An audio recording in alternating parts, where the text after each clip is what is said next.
Good morning students. जैसा कि corona के बाद में ये ऑनलाइन प्लेटफॉर्म पढ़ने और पढ़ाने हेतु एक नया विकल्प सामने आया है, उसी संदर्भ में विद्यार्थियों की प्रॉब्लम्स को समझते हुए हमसे जो हो सकता है वह हम भी ऑनलाइन रूप से आपको केमिस्ट्री पढ़ाने हेतु यह विकल्प दे रहे हैं, जिससे आप भी नॉलेज प्राप्त कर सकें और कुछ अच्छा कर सकें। देखो, केमिस्ट्री फर्स्ट ग्रेड की बात करें तो पहले तो मैं आपको क्लियर कर दूं कि कोचिंग कब करनी चाहिए और कब नहीं करनी चाहिए। आप पिछले सालों के पेपर उठा के देखिए, आरपीएससी लगभग 4 बार फर्स्ट ग्रेड करवा चुकी है,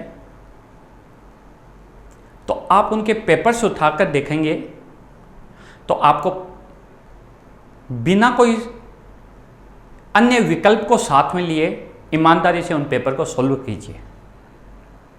अब आप कहोगे हम पढ़ें फिर सॉल्व करें, नो, आप वैसे ही सॉल्व करिए। आज आपकी क्या स्थिति है, यदि आपको उसमें 70% से क्वेश्चन अधिक वर्तमान में आते हैं तो आप सेल्फ स्टडी कर सकते हैं, और यदि नहीं आते हैं तो आपको पढ़ने की जरूरत है।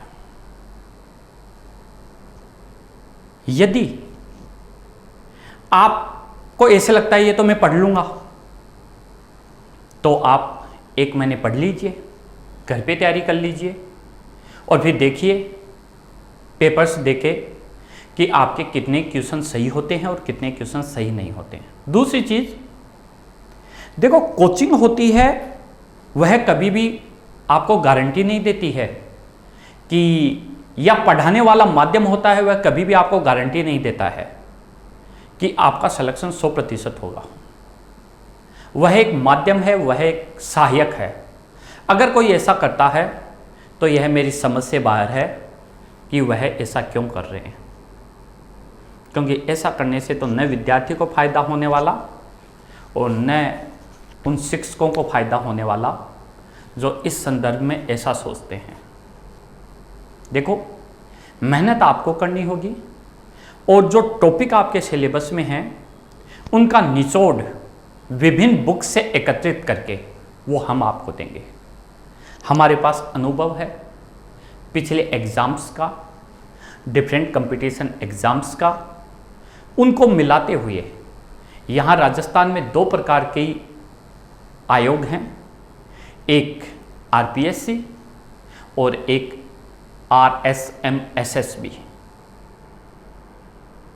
कर्मचारी चयन आयोग 3600 ग्रेड पे से नीचे की एग्जाम्स करवाता है और आरपीएससी उससे हायर लेवल की, चाहे वह जूनियर केमिस्ट हो, चाहे फर्स्ट ग्रेड हो, चाहे सेकंड हो, चाहे कॉलेज लेक्चर हो, चाहे पॉलिटेक्निक कॉलेज लेक्चर हो, चाहे सीनियर केमिस्ट हो और चाहे केमिस्ट की एग्ज़ाम हो। इसके अलावा विभिन्न डेमोस्ट्रेशन में भी केमिस्ट्री आती है, एग्रीकल्चर केमिस्ट्री भी आती है, उससे संबंधित एग्जाम्स हो। तो इन एग्जाम्स के लिए मैंने कहा आप पुराने पेपर देखिए, सिलेबस देखिए। अगर आपको लगता है आप कर सकते हैं, आप करिए, और उसी टाइम आपके साथी जो कोचिंग कर रहे हैं, 1 यूनिट आप पढ़िए, 1 यूनिट वो पढ़ रहे हैं, और आपको लगता है वो आपसे ज़्यादा पढ़ने में होशियार हैं, इंटेलिजेंट हैं, आईक्यू है। देखो, तुलना कभी भी अपने से नीचे वाले से नहीं की जाती है, अपने से हायर वाले से, क्योंकि यह शेरों की दौड़ है। ऐसे तो है नहीं कि यहाँ पे हर कोई भाग लेगा और हर कोई जीत जाएगा। आपको यह मैं क्लियर कर देता हूँ, नेट किए हुए भी दौड़ते हैं और बीएड किए हुए भी यहाँ दौड़ते हैं, लेकिन विभिन्न रिजल्ट्स में यह पाया गया है कि सभी नेट वाले भी सेलेक्ट नहीं होते हैं और सभी बीएड वाले भी सेलेक्ट नहीं होते हैं। कुछ नेट वाले सेलेक्ट होते हैं, कुछ बीएड वाले सेलेक्ट होते हैं। इसलिए यदि आपके दिमाग में यह है कि ओनली नेट वाले ही इसमें कर पाएंगे, हम कुछ नहीं कर पाएंगे, तो अपनी इस गलत भ्रांति को दूर कर दीजिए। क्योंकि मेरे यहाँ जितने भी सिलेक्शंस हुए हैं वो अधिकांश बिना नेट के भी हैं। आज तो हालांकि मैं एक अलग वीडियो बनाऊंगा जिसमें आपको जो सिलेक्शन हुए हैं लास्ट ईयर्स में उनकी फोटो और बताऊंगा कि कौन नेट है और कौन नेट नहीं है। तो आपको विश्वास हो जाएगा, आप जानते भी होंगे उन्हें, कहीं देखा होगा, कहीं और कोई तैयारी करते वक्त देखा होगा, तो आपको पता चल जाएगा कि ये भी तो बिना नेट है और आज सेलेक्ट हुआ है। और नेट वालों का भी होता है, मैं ऐसा भी नहीं कहता हूं कि नेट वालों का बिल्कुल नहीं होगा, लेकिन ये जरूर कहूंगा नेट का और फर्स्ट ग्रेड का जो एग्जाम का टेस्ट है वो बिल्कुल डिफर है, अलग टाइप का है।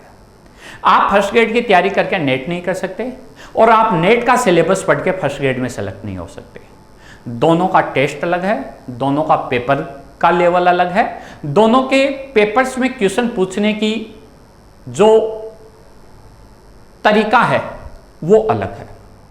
इसलिए यहां पर अपने को हर विषय के बारे में सोचते हुए फैसला करना है। तो मैं कह रहा था कि आप अपना पता कैसे करें, तो आप 1 महीने बाद में 1 यूनिट उन्होंने पढ़ी है और 1 यूनिट आपने पढ़ी है। आप उनसे कहो कि आप मेरे को क्वेश्चंस पूछो, लेकिन ध्यान रखना जो इससे पूछ रहे हो वो आपका अपना हो। कहीं ऐसा नहीं हो तो आपको सिंपल सा क्वेश्चन पूछ ले कि हाइड्रोजन का मास कितना होता है और आप सोच लो मेरे को तो आता है। ऐसे लोगों से भी नहीं पूछना है।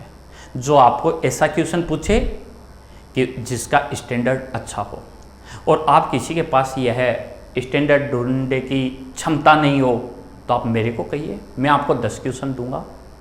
उन 10 क्वेश्चन से आप पता लगा सकते हैं कि आपकी यूनिट कितनी अच्छी कवर हुई है या कितनी अच्छी कवर नहीं हुई है। मैं ये नहीं कहता हूँ कि इसमें आपको प्रत्येक टॉपिक नेट लेवल का पढ़ना पड़ेगा, नो। और मैं ये भी नहीं कहता हूँ कि इसमें प्रत्येक टॉपिक आपको 12th लेवल का पढ़ना पड़ेगा, नो। उससे थोड़ा ऊंचा और नेट से थोड़ा कम, ऐसा यहाँ पर पढ़ना पड़ता है। और क्वेश्चन की यहाँ जो एप्टीट्यूड नेचर होती है वो अलग टाइप की होती है, जबकि नेट में जो एप्टीट्यूड नेचर होती है वो अलग टाइप की होती है। बस उस नेचर में अंतर समझना है आपको। यदि आप घर पे अपना रेगुलर शेड्यूल बना सकते हो कि मेरे को इतने घंटे पढ़ना है, मेरे को प्रत्येक टॉपिक आता है, साथ में आपको क्लियर कर दूं यहाँ जीके का पेपर भी होता है। जीके के पेपर के अंदर 75 क्वेश्चंस होते हैं और आपको औसत सिलेक्शन के लिए उसमें 35 से 40 क्वेश्चन आना हर हालत में जरूरी होता है। 40 से ऊपर जितना भी जाते हो वह आपका बोनस होगा, और 40 से नीचे जितना भी आते हो वह आपका माइनस पॉइंट होगा। अगर माइनस पॉइंट है तो उतना आपको केमिस्ट्री में कवर करना पड़ेगा, और अगर प्लस पॉइंट है तो उतना आप केमिस्ट्री में सिली मिस्टेक कर सकते हैं जो अक्सर से अपने से हो जाती हैं। तो आप उन सिली मिस्टेक को जो न चाहते हुए भी हो जाती हैं उनका जो प्रायश्चित है वो आप जीके में नंबर ऑफ क्वेश्चंस बढ़ाकर कर सकते हो, या जीके के पेपर में कम क्वेश्चंस का जो प्रायश्चित है वह आप केमिस्ट्री में क्वेश्चंस बढ़ाकर कर सकते हो। फैसला आपके हाथ में होता है कि आप कौन सी चीज को कैसे कवर करते हैं। अगर आप अच्छा शेड्यूल रखते हैं, रेगुलर टचिंग रखते हैं, तो हम लास्ट में टेस्ट चलाते हैं। लास्ट में क्या है, ऐसे समझो जब 4-5 यूनिट हो जाती हैं उसके बाद में आप वह टेस्ट देकर अपना मुआवना कर सकते हैं कि हम कितने ऊपर हैं। वही बच्चे जो आपके समान हैं वही टेस्ट देंगे। अगर आप उसमें हायर रैंक में आते हो, टॉप रैंक्स में आते हो, मैं नहीं कहता कि फर्स्ट रैंक की आओ, सेकंड ही आओ, 5 में आते हो, 10 में आते हो, 20 में आते हो, इट मीन्स आप दौड़ में हो। और यदि आप लोअर रैंक में आते हो इट मीन्स आप दौड़ में नहीं हो, आपका शेड्यूल सही नहीं है। तो अपने शेड्यूल को, अपने माध्यम को रेगुलर बनाने के लिए आपको कोचिंग की आवश्यकता होती है। और अगर आपको लगता है कि सब कुछ आप मैनेज कर सकते हो तो आपको कोचिंग की कोई आवश्यकता नहीं है। आपको क्लियर कर दूं, ऑनलाइन बैच के अंदर जो ऑफलाइन पढ़ाया जाएगा वही आपको ऐसे के ऐसे वीडियो मिलेगा। जैसे ऑफलाइन क्लासेज में जो उन बच्चों को पढ़ाया जाता है वही आपको मिलेगा, और आप वह वीडियो रोजाना देखिए और उस वीडियो को देखकर रोजाना पढ़िए। उसको अगर छोड़ दोगे कि आज का कल, कल का परसों, तो वह आपके लिए एक दिन पहाड़ के समान हो जाएगा और आपसे वह वीडियो ही कवर नहीं होंगे। इसलिए डेली ऐसे मान लो आपके पास जब भी टाइम है, टाइम डिसाइड कर लो कि हमको यह 1 या 1.5 घंटे ये वीडियो देख के नोट्स बनाने हैं या पढ़ना है। नोट्स भी आपको ऐप में उपलब्ध करवाए जाएंगे, टेस्ट भी आपको ऐप में उपलब्ध करवाए जाएंगे। लेकिन फिर भी यदि आपको ऐसा लगता है कि नहीं, मैं तो इतना होने के या इतने के बिना जरूरत के ही कर सकता हूं, तो आपको कोचिंग की जरूरत नहीं है, और आपको लगता है कि यह मेरी आज के इस कंपटीशन की दौड़ में सहायक होंगे, तो वह आपके लिए आवश्यक है। ओके, तो यह मैंने आपको बता दिया, और एक अलग वीडियो और बनाऊंगा, उसमें आपको यह बहुत अच्छी तरह से और समझा दिया जाएगा। ओके, अब आगे सुनिए। देखो, आज मैं एक छोटा सा टॉपिक आपको पढ़ा देता हूं, जो कुछ टॉपिक्स आपको ये देखो चमक दमक वाले बोर्ड पे पढ़ाए जाएंगे, कुछ टॉपिक्स वही अपना सदाबहार ब्लैक पेन और वाइट बोर्ड जो मैं डेली क्लास में पढ़ाऊंगा। वैसे जो मेरी एटीट्यूड है, जो मेरा तरीका है, जिसमें थोड़ी डांट भी होती है, थोड़ा गुस्सा भी होता है। अगर आप नहीं पढ़ोगे तो मैं डांटूंगा भी, और अगर आप पढ़ोगे तो मैं प्रशंसा भी करूंगा। तो उस टाइप का वीडियो होता है, जो कि एक वास्ट वीडियो होता है। हमने डिसाइड किया है हम वही वीडियो आपको उपलब्ध करवाएंगे। ओके, आपको लगता है कोई टॉपिक समझ में नहीं आया, तो उसका इस प्रकार का वीडियो भी आपको हम उपलब्ध करवा सकते हैं। अगर किसी टॉपिक में थ्योरी ज़्यादा है और वहाँ हम पेज दे के पढ़ाते हैं, तो उस टाइप का टॉपिक आपको यहाँ हम भी स्लाइड बना के पढ़ा देंगे। अन्यथा आपको यह कहने की नौबत नहीं आएगी कि सर हमारा ये कम हुआ है या ये अधिक हुआ है। आपको जानकारी के लिए बता दूं, हल्का सा ही बता रहा हूं, पिछली आरपीएससी में हमारे टॉप 10 में 3 रैंक्स थी, 3rd rank, 4th rank and 6th rank, और टॉप 50 में हमारे लगभग अबाउट 20 स्टूडेंट्स या लगभग 20 स्टूडेंट्स, या एक्यूरेट मेरे को भी फिलहाल याद नहीं है क्योंकि मैं गिनने नहीं बैठा हूँ, इतने हमारे 50 में सेलेक्ट हुए थे।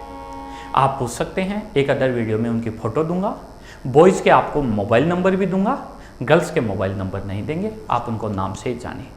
आप ज़्यादा करें तो संपर्क करके और उनके पिताजी के आप नंबर ले सकते हैं।